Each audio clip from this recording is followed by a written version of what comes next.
Okay, so for today's scale, we're going to be changing a dry sterile dressing. So first I'm going to wash my hands. And then after I do that, I'm going to put on a pair of non-sterile gloves. And then I'm going to get my sterile field set up, and I'm going to place a waterproof bag away from my sterile field. And then I will identify the patient. What is your name and date of birth? Jessica Beatty, 5/15/87. All right, and I will explain the procedure. So today we're going to be changing your sterile dressing, and I'm going to see if there's any drainage coming from the wound, and then we'll put a new dressing on. Does that sound okay? Yes. All right, so we'll start by peeling up the tape. You want to be careful, and if it's sticking, if the bandage is sticking to the wound, you can use sterile water and apply it on there to remove the dressing. And then we'll put the old dressing in a biohazard container. Then we'll check the order, and if it says that it needs to be washed, we'll wash it. And we'll also look at it and know any kind of drainage, what kind of drainage it is, and if there's any drainage in the area. So after we do that, we'll get ready to apply our new sterile bandage. Before I do that, I need to take off these gloves, and we'll wash my hands again. And then I'm going to put on a pair of sterile gloves so I can put the sterile dressing on.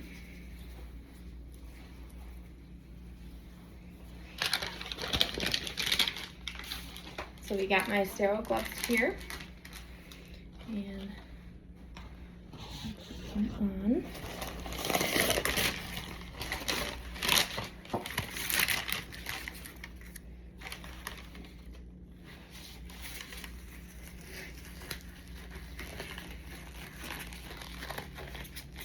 Making sure we stay above waist level.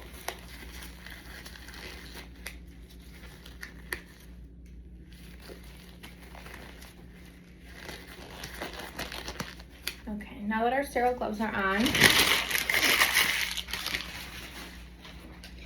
we'll dispose of our old gloves, and then now we can start applying the sterile dressing.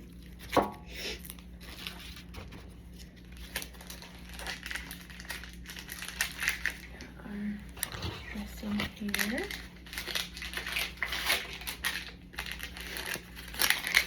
Dispose of everything in our bag. Hold that there.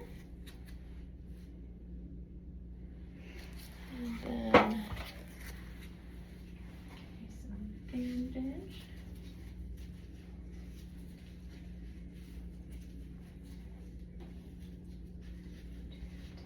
Up.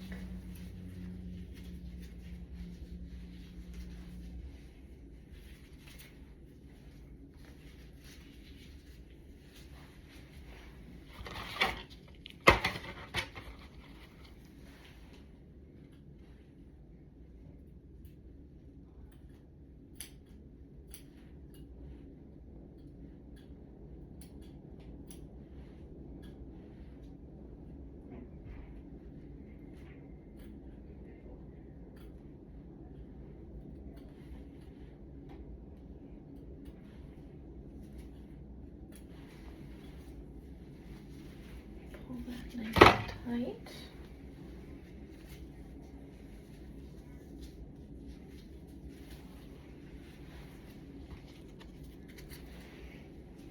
Then we'll use some tape here.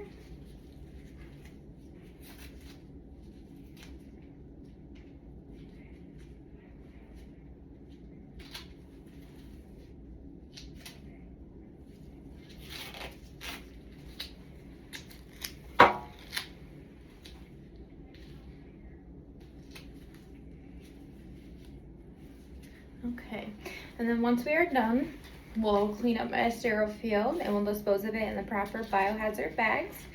I can remove my gloves and we'll wash my hands again. And then we will document the procedure, document if there was any drainage, how much drainage there was, and what type of drainage.